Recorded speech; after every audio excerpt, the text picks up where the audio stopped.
Welcome.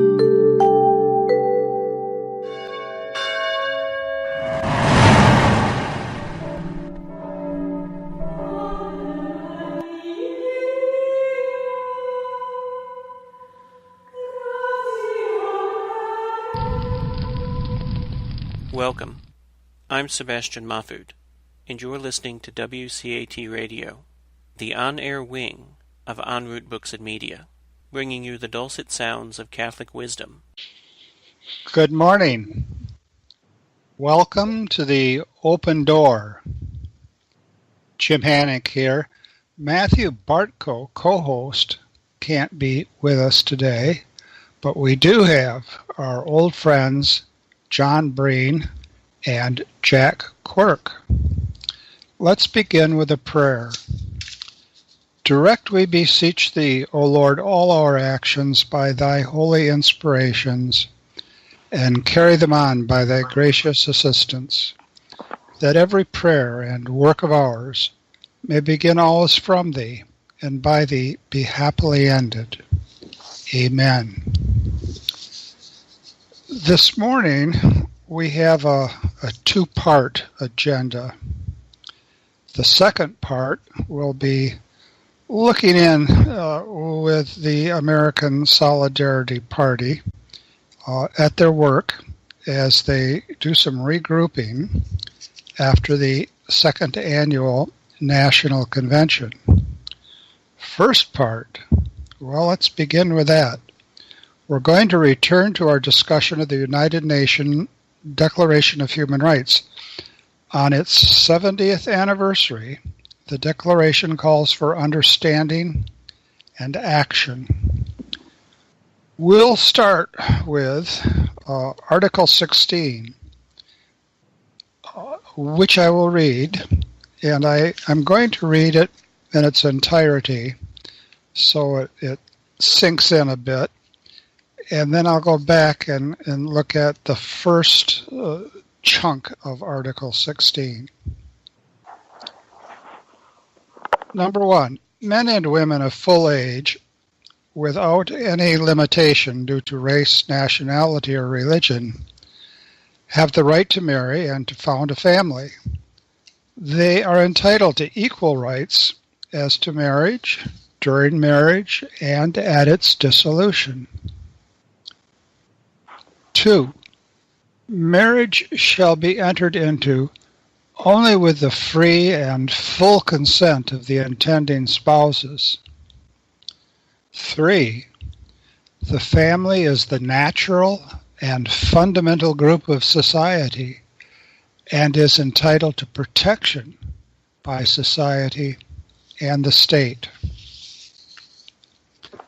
I'll read the first point again, and then I'm going to ask John Quirk to comment. And when he has duly commented, I'm going to ask John Breen to do the same. Article 1. Men and women of full age, without any limitation due to race, nationality, or religion, have the right to marry and to found a family. They are entitled to equal rights as to marriage, during marriage, and at its dissolution. Counselor, what do you say? Well, that's language that could have come right out of the Catechism. In fact, there's very similar language in the Catechism to this statement. Men and women of full age. Now that isn't specified what full age is, and in fact, within the United States, the age of consent is different from state to state. But this is as stated, a fairly non-controversial statement of rights. So at least in today's America, except for the fact that now we have the new consideration that has come into play since Article 16 was drafted and implemented, and that is the question of same-sex marriage, which would not have been in the contemplation of the drafters of Article 16. But other than this, it seems relatively non-controversial. The equal rights as to marriage, during marriage, and at its dissolution perhaps would have been in the Western world more controversial at that time, since women being second-class citizens was really, in many respects, still it was in its full-throated instantiation. But there's, at this point and at this day and age, there's really nothing here that is overwhelmingly shocking or controversial.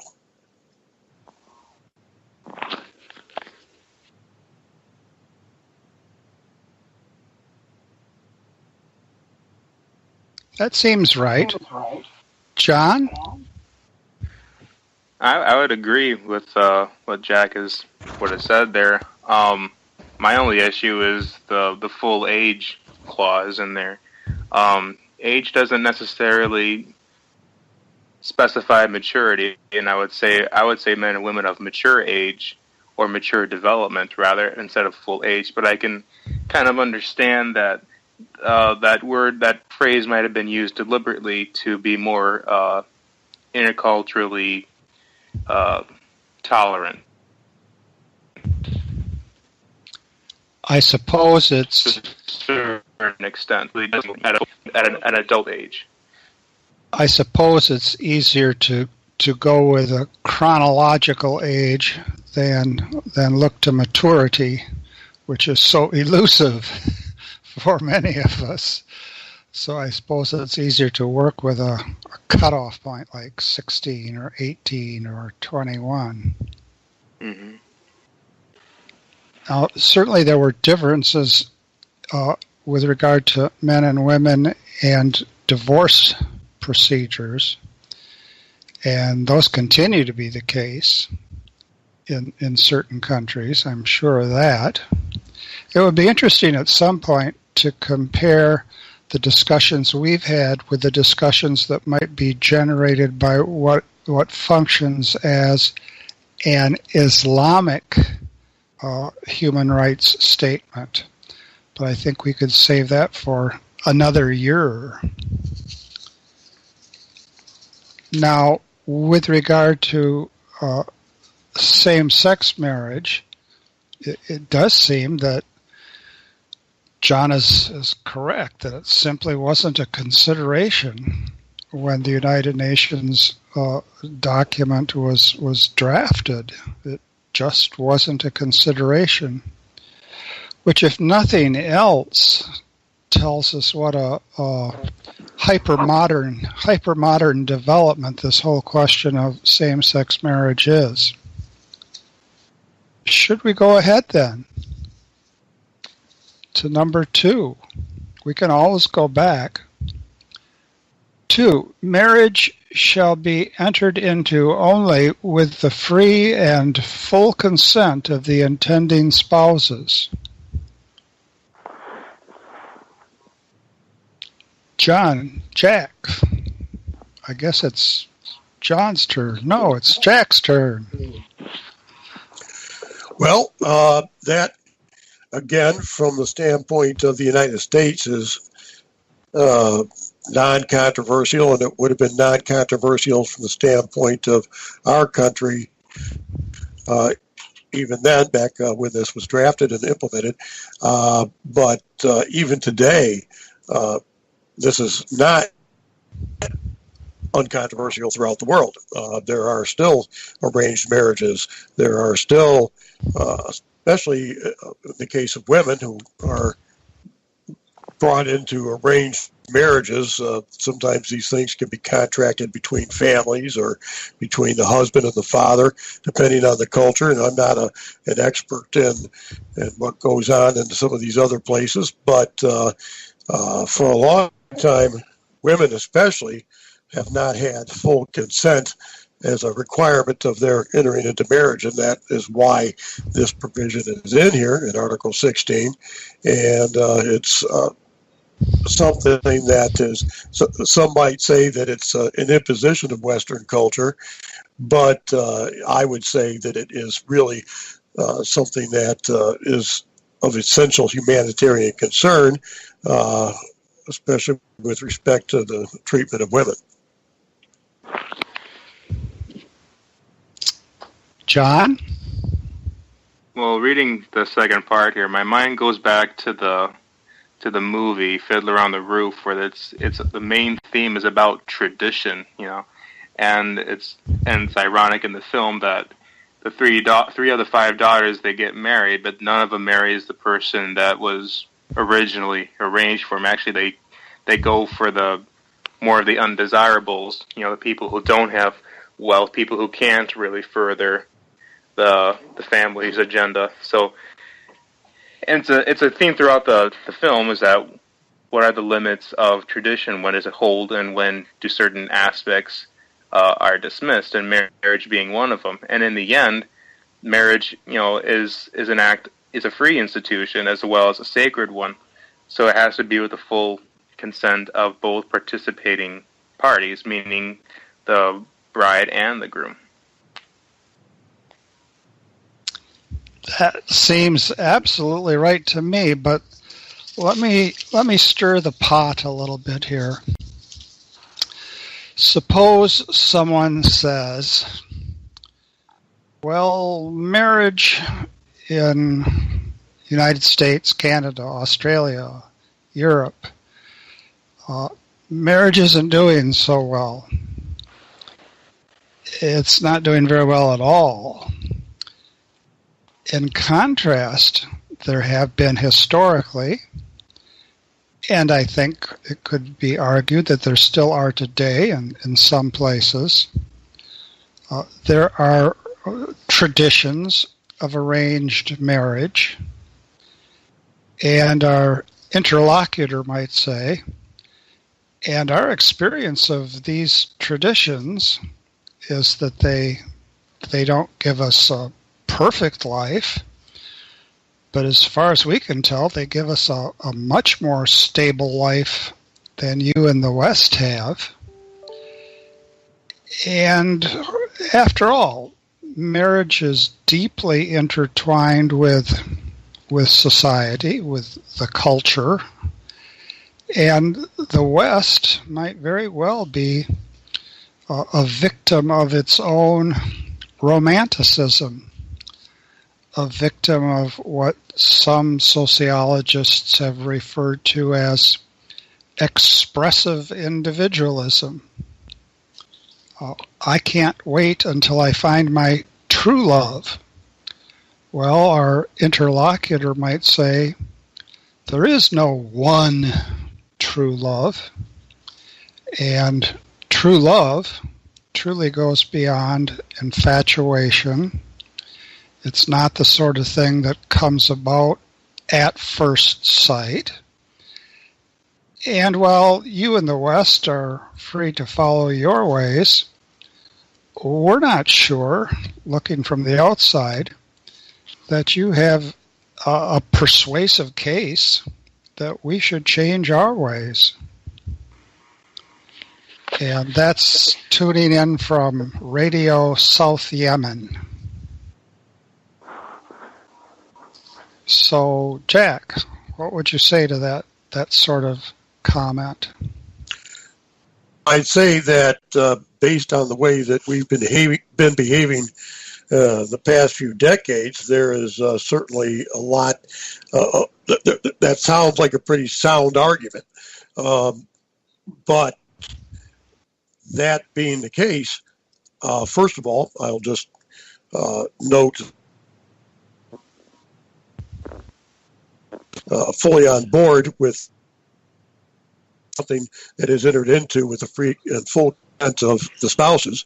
That is something that's been Catholic teaching for a long time. And we have managed in the past to have permanence in marriage with that provision here in the West and in other places where Christianity has been pervasive. So I think that it's not a question of the way that we view the institution. It's a question of the way that we deal with morality, and that is something. That's something that in the West that we have lost. Full and free consent, where there is no overriding ethic imparted by religion, does in fact turn out to be the way that these interlocutors that you mentioned find themselves having a sensible case. But that's only by comparison. That's not really an indictment of the institution as conceived by Christianity, but it is certainly an indictment of the way it is conceived, given, well, I suppose the pervasive approach given to us by, dare I use the imprecise term, secular humanism. What the institution is and how well we've lived up to it is a crucial distinction, and you've certainly made it very well. John Breen, anything to add, subtract? I think when we talk about the differences between arranged marriages and kind of like the free trade style marriage that we have now in the West, for lack of a better term, at the moment, there's elements in both that should be appreciated and elements that should be discarded. And when it came to arranged marriages, it was more than just the two individuals that were being thought of. It was the continuation of the family, the continuation of culture, good elements such as those. But as for the West, it was mostly focused on the freedom of the individual, or of the two individuals, and as we can see it now around us, freedom can be easily interpreted as license.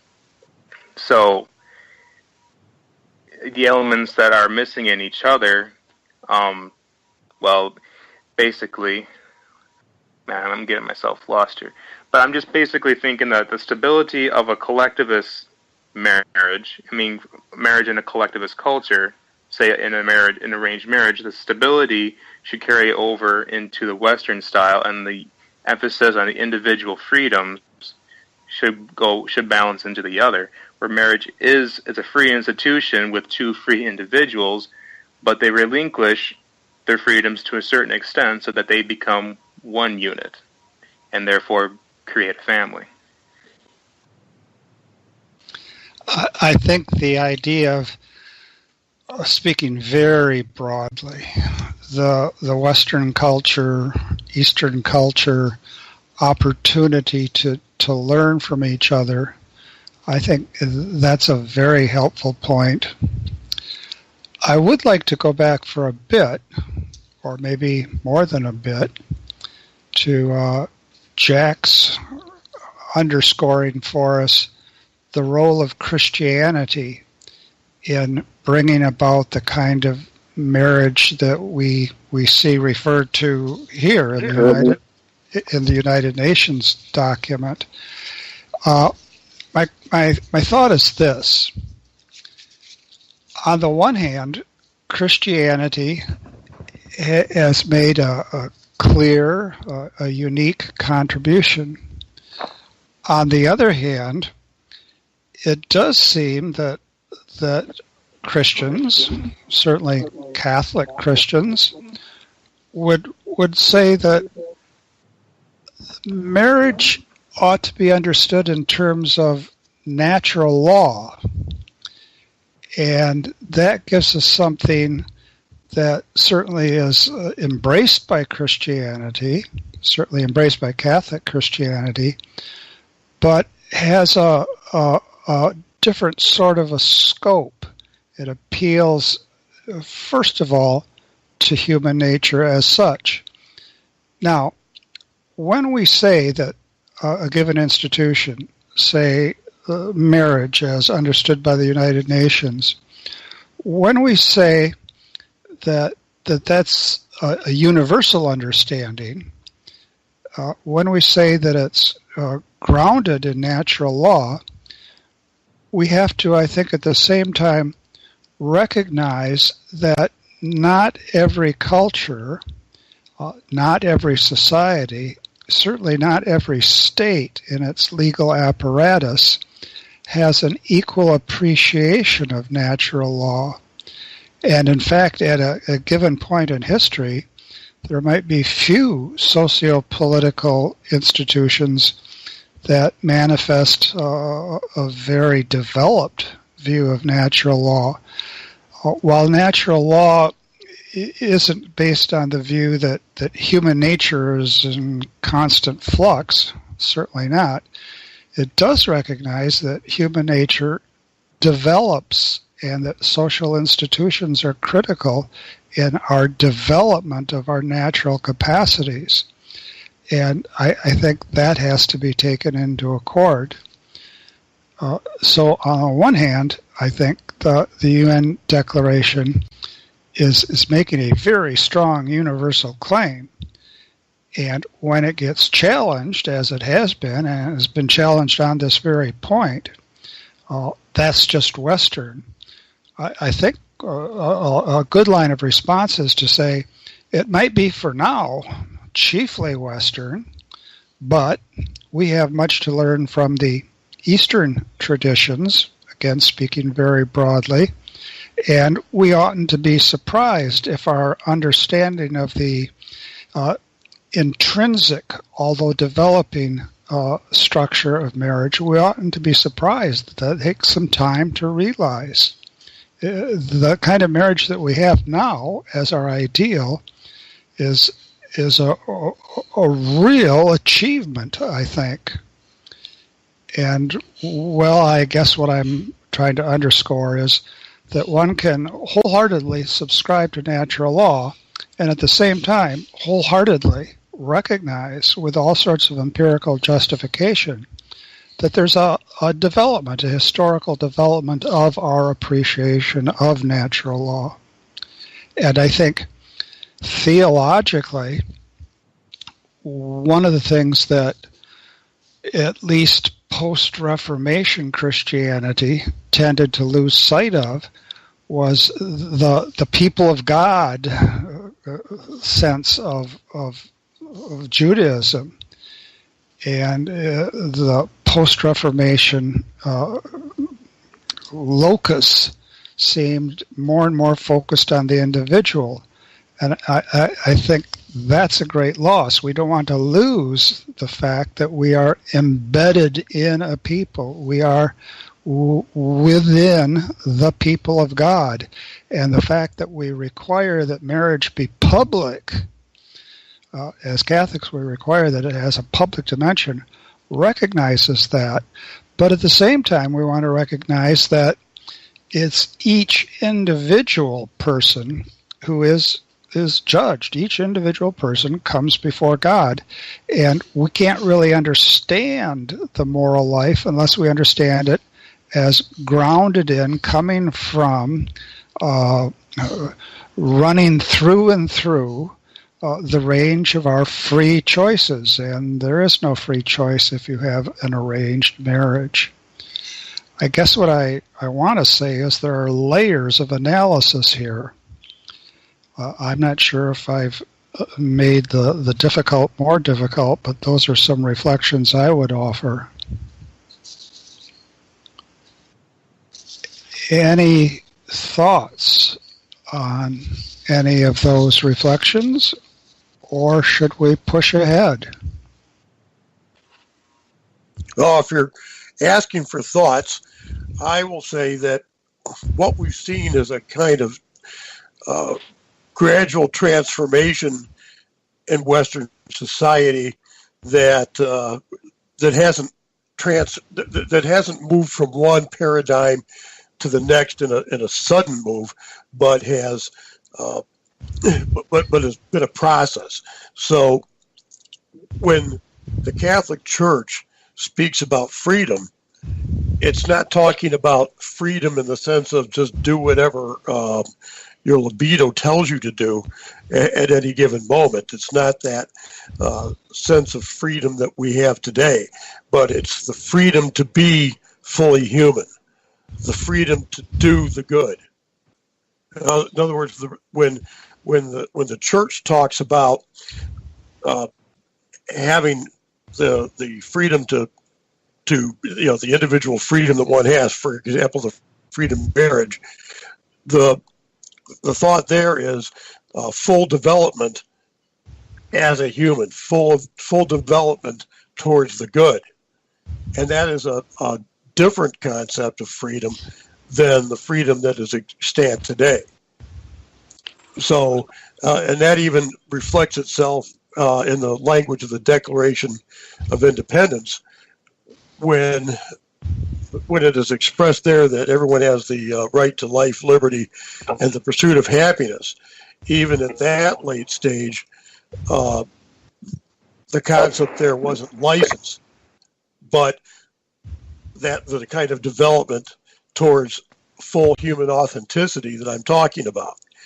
And that's hard for us right now, looking back, to grasp that, because we basically confuse freedom with license. And at this point, if you talk to anybody about freedom, you're likely to run into that particular confusion.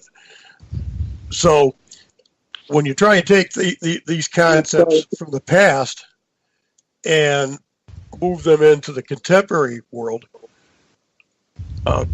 there's a misunderstanding. The juxtaposition from the older view into the newer view doesn't translate. And so here we're talking about the free and full consent of the intending spouses in marriage. Well, that would have meant something completely different to somebody back when natural law was more of the presumption than it is today, where utilitarianism is the underlying premise to all social discourse. And I hope that made sense. I certainly think it made sense. John Breen, any additions, elaborations, questions? I think when they were drafting Article 16, I think they should have started off with saying that by defining marriage in the first place, even if it was something taken for granted, something as so fundamentally important as marriage, I don't think should be taken for granted, and it should be defined as it is, and that is a union between a man and a woman, and that's a universal concept given our humanity. So something like that put into Article 16 from the very get-go should have been in place, and it probably would have saved us some trouble further down the road. I think that so often we shy away from definitions, and in shying away from definitions, the best we can do is set the stage for returning to definitions. So I guess again and again we have to learn from mistakes, but I imagine at the time of the discussions of the UN Declaration, it was a difficult thing to give a definition of marriage, given polygamy as a sociological fact in a great many of the countries that were part of the United Nations.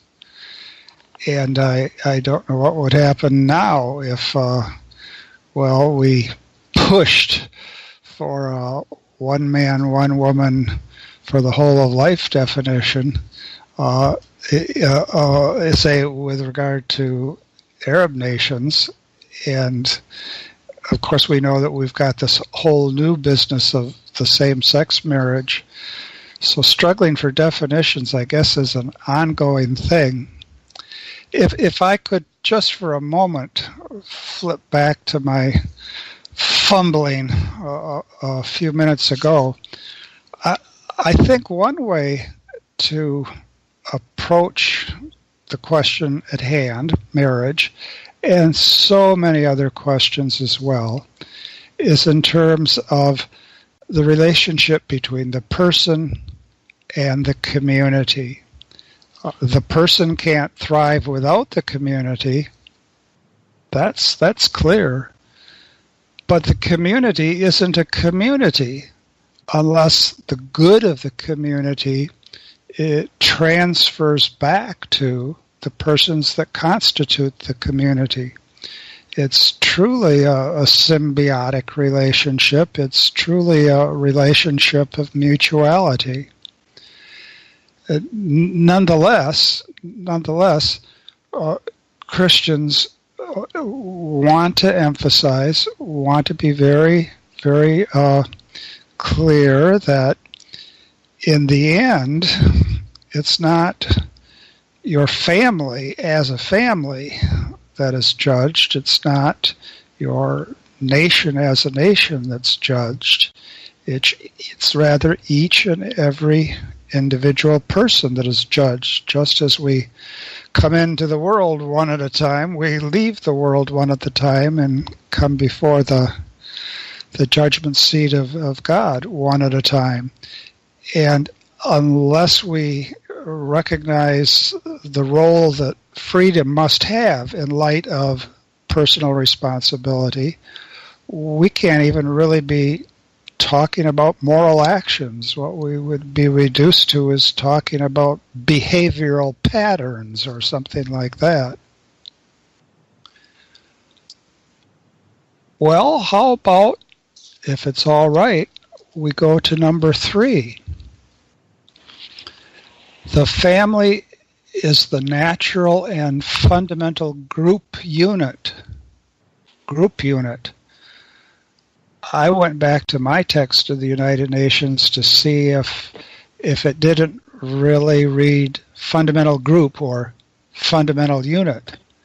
But it reads just the way it is here. The family is the natural and fundamental group unit of society and is entitled to protection by society and the state. Jack, what do you make of this language? Well, I make of it that, that's on the one hand a fairly obvious observation, because if you're talking about natural, and here I'm going to talk about how society organically develops as opposed to contract theory and so forth, which I think is a useful thought experiment. But as an historical point of view, the truth is that that is how society develops, with the family as the cell. If you think about society as an organism, well, the family is the cell of that organism. And that's just simply something that comes from observation. And that is something that the church has always recognized, of course. And in point of fact, the church has insisted that the family precedes society.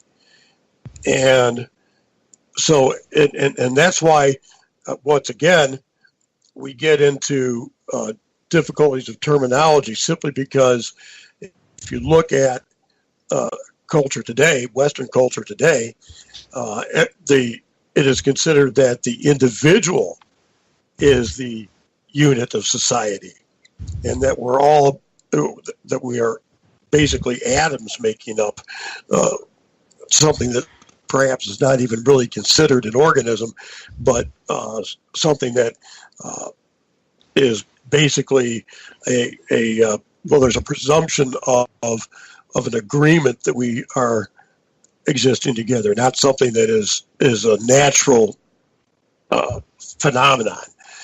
In other words, I guess what I'm trying to say in this inarticulate way is that the basic distinction, and I think that, just to parenthetically point out, I think that when this was written at that time, the language of a previous understanding was being imported here into Article 16 without really a full appreciation of what that really means.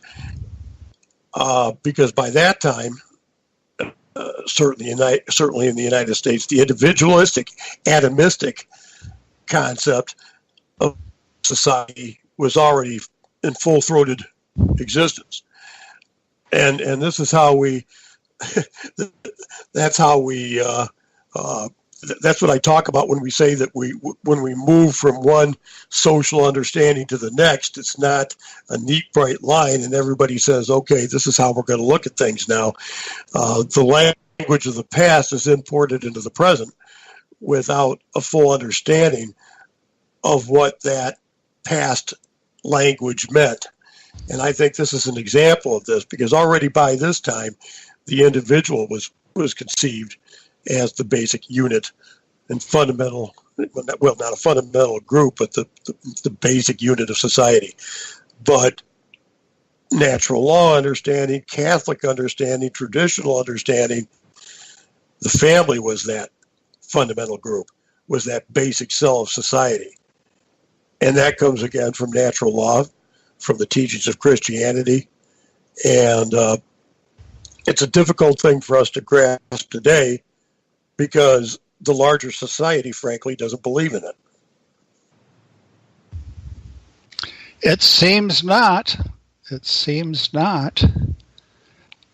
I have to say that I'm always skeptical about claims along the lines of, well, this generation and then the next generation, boomers, millennials, and all of that, because it seems so arbitrary.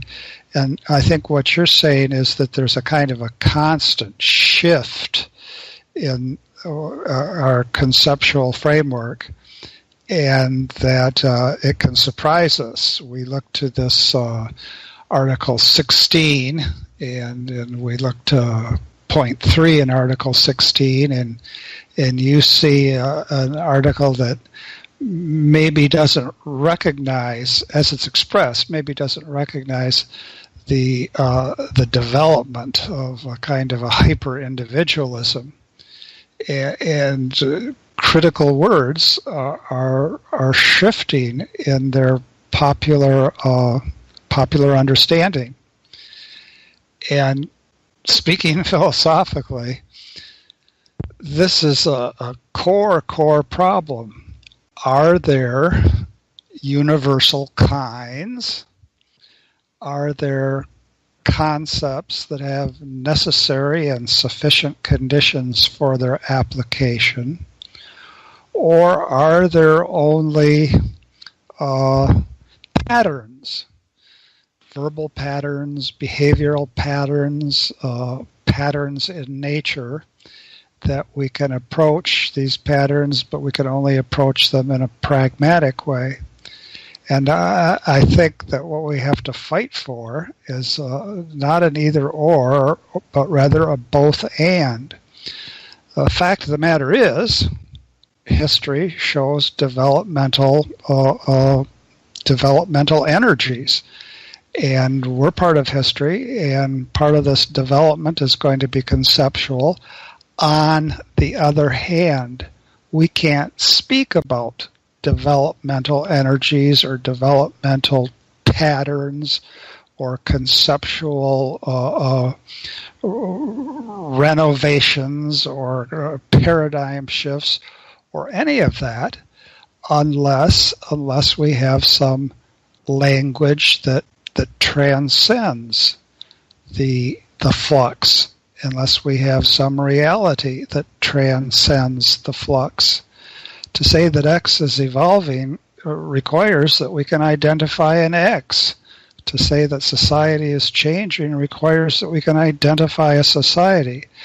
And this is really the classical, inescapable problem of the one and the many.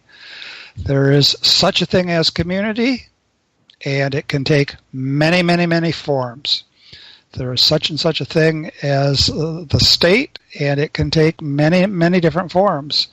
And we have to keep talking to each other to understand just what we're saying. And I think that's one of the benefits of a discussion like ours. John Bree, thoughts at this point? Additions, clarifications, subtractions. How about subtractions? We'll see. One thing that was coming to mind is the whole theory, or mantra rather, that it takes a village to raise a child. You know, that's like one of the titles of Hillary Clinton's books. I think it was a bestseller at one point before she lost the election. But that's kind of a thought-provoking question. Does it take a village to raise a child? And for the longest time, I would always respond and say, no, it doesn't take a village to raise a child. It takes a family to raise a child, because that's where a child is supposed to be originated from, is a family. But the more I learned and the more I think of it, family and society have to go together. So I would, at this point, I would say a more accurate transliteration, or whatever you may want to call it, is that it takes a family within a society to raise a child. And the family is the self-supplying cell to society. So if another analogy is to look at it is by the currency. Our currency is often described as the lifeblood of our economy, and if it's compromised in any way, whether it's counterfeit or reproduced illegally, then it compromises the economy. Kind of the same thing with the family. The family is literally the lifeblood of our society, of our government and the state. So it should be their duty. It's in all of their best interest to maintain the integrity of the traditional family. And any convolutions thereof, whether it be same-sex couples or families within same-sex couples, are a counterfeit and should be treated as such.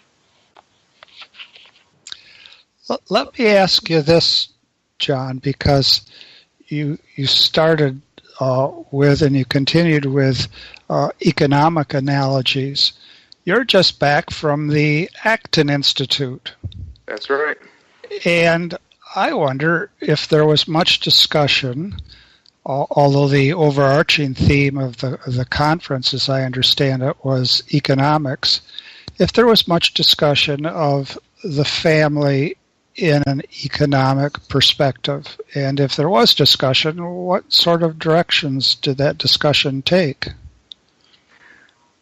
I think I'm trying to recall, it was a couple of weeks ago. I'm sure there was over 130 talks over a 4-day period, and I only attended a few of them. So I'm pretty sure that the role of the family was touched, or at the very least, taken into consideration, that the role of the family in a free society is essential. But I don't recall a specific talk about that.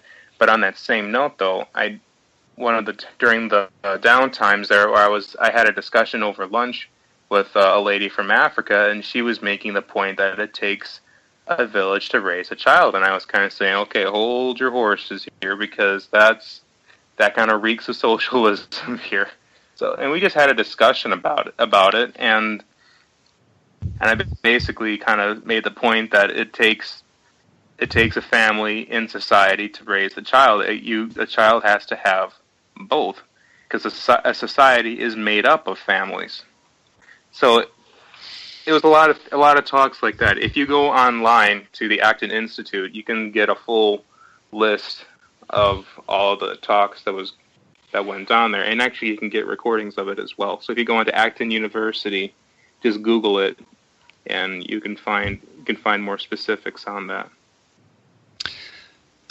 Thanks, John. Did you run across this line of analysis? In general, the right supports fewer restrictions in business than the left. And in general, the right is sympathetic to the kind of growth that's connected with a kind of aggressive capitalist market perspective.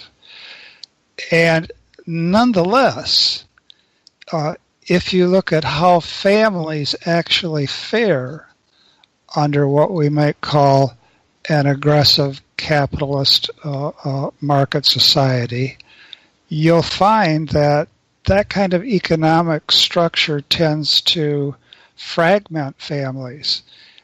How so? By having a kind of insistence that people work harder every day in every way, and by encouraging dual employment of spouses, and by encouraging patterns of centralization that lead to families having to pull up and move somewhere and become cut off from the community ties that they've been nurtured with. And one critic that I think a number of people in the Solidarity Party are probably sympathetic to is Wendell Berry. And Wendell Berry has pointed out that on the one hand, we get all this praise for the development of American agriculture, all kinds of praise for it. On the other hand, when you look at the development of American agriculture, you'll find fewer and fewer and fewer and fewer and still fewer actual farmers. That to a great extent, technology has overtaken the life of families in an agricultural setting. Well, what I'm asking is, was there any discussion of how the kind of economics that's typically associated with the Acton Institute might, in fact, tend to, unintended consequence, but tend to undercut the kind of subsidiarity that comes with families who grow up in one place and tend to stay in one place and sink in roots and develop in that fashion? The core of the Acton Institute is to promote a free society, and a free society where innovation is possible, where people can use their God-given talents for them to become fruitful. And in that case, it's a focus on human flourishing. So when governments and business cooperate to help make an environment for wealth creation, families tend to be stronger because they're given the freedom to invest their time, talent, and treasure in a worthwhile venture, and basically given the chance to take a chance, and God willing that they're able to experience the fruits of their labors. So, given that sense, that's what the Acton Institute stands for. And there's always going to be the question of big government and big business, and unfortunately, a lot of the solution is that people think is by taking the wealth away, taking the wealth from the wealthy and giving it to the poor is the solution. But that's simply not it, because if you do that, you're going to not create an environment for wealth creation. No one's going to want to be innovative, because who wants to create a business that the government's going to ultimately benefit from? So when you have minimal government, but you allow business to grow to a certain extent, there has to be some checks and balances between the two, then you can have an environment for wealth creation.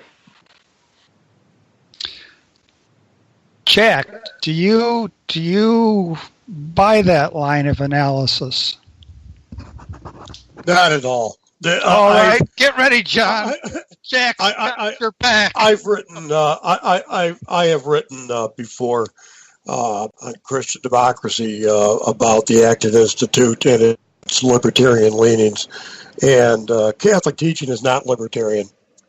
The need for social services and the need for such things as, I mean, the basic such things as workers' rights are intrinsic to Catholic social teaching, and there's really not enough time for me to go into a full-throated analysis of how of the differences between Catholic teaching and the teachings, if you will, of the Acton Institute. But what I will say is that kind of so-called free enterprise analysis and everything else that we've been talking about here today is indicative of what I will call the Gnosticism that has come to pervade American society and perhaps Western society entirely. The idea that we can socially engineer. It comes from, and I've come to, I didn't understand at first why so many people seemed to have it in for John Locke and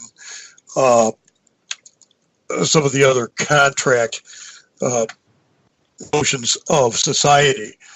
And I suppose that's because I always thought of the contract theory as more of a thought experiment than an actual historical analysis. But the idea behind it all is that society is something that we create, and but rather than something that grows organically.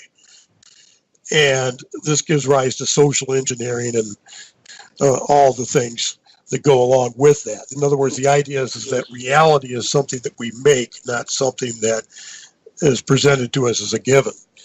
Now, the one thing that I will say with regard to the free enterprise, the so-called free enterprise notion, is that it has its most pernicious manifestation when it comes to the relationship between the ownership of capital and the rights of workers. The first time I became aware of Acton Institute thinking came in connection with the rights of workers in Wisconsin.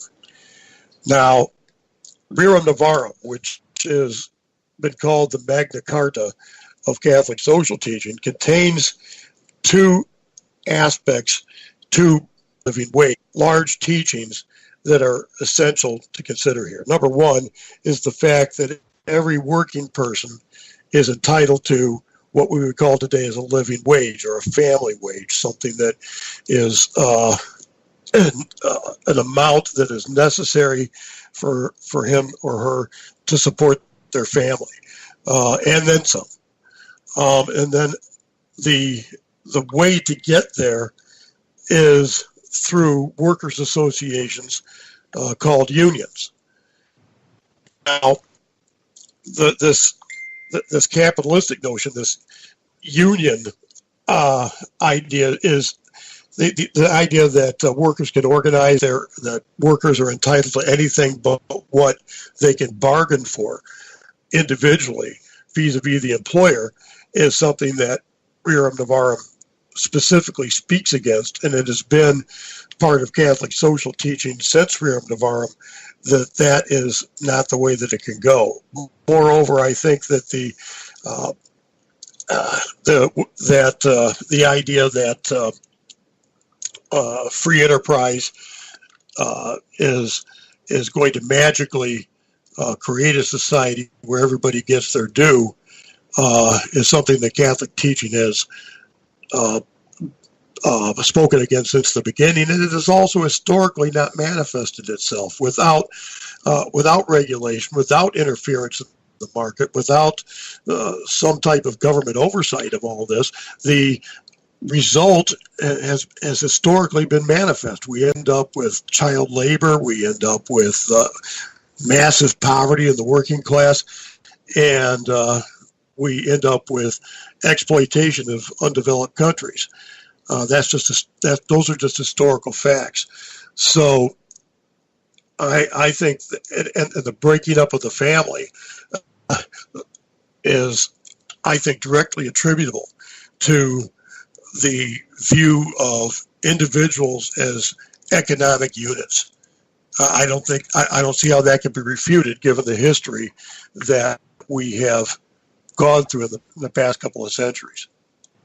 You do have a statement there, but I would refer you to Roman Novarum paragraph 19, where the Pope basically says that an economy has a relationship between capital and labor. The two have to go together.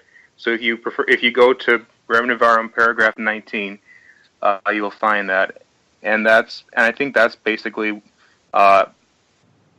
that's kind of the clutch there, where that's the difference between the two that socialism and communism feed upon. But a free society is the healthy relationship between the two.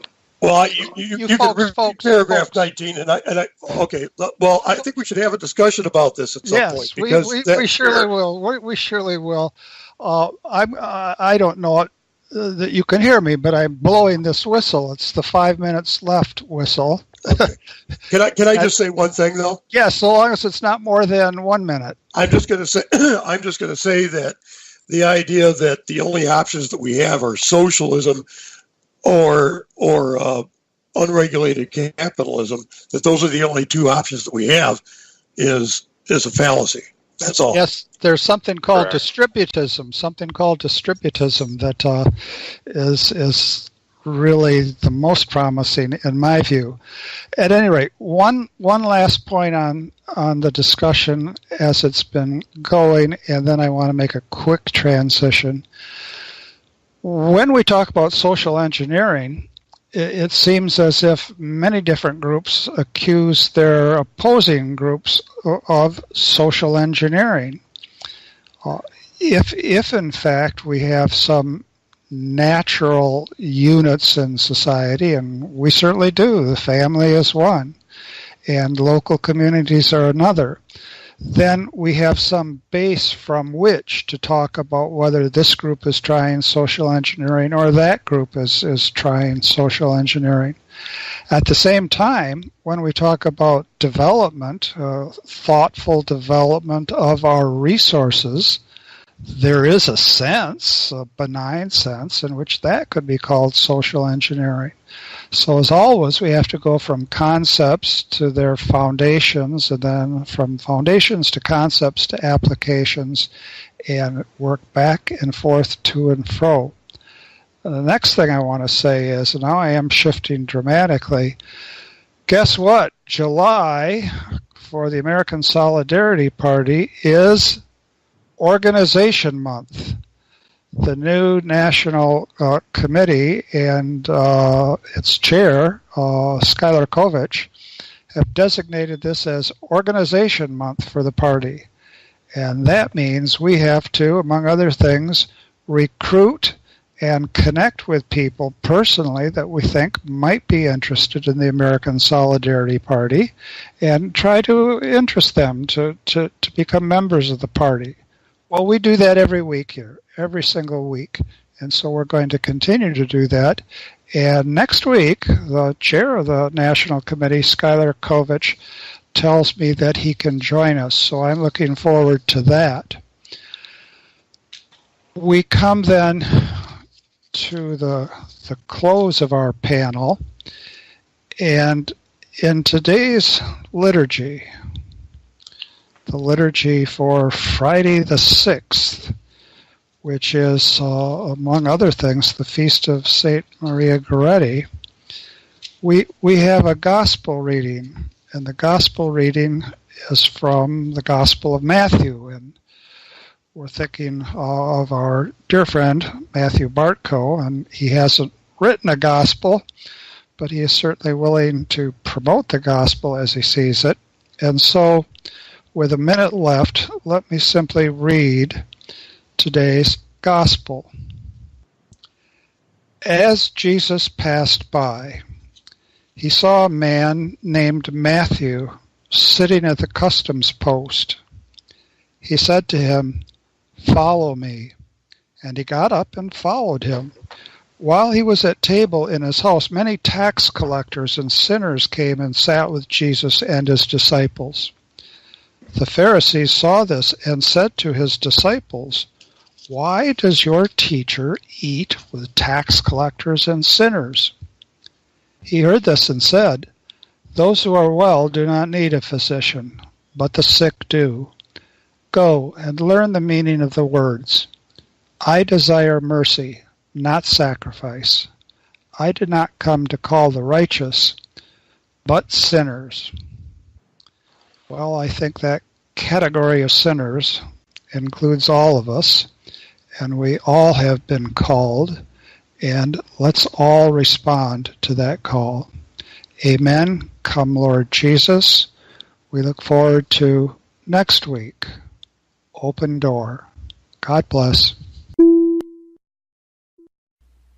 We hope you enjoyed the program and will join us back for another show on WCAT Radio.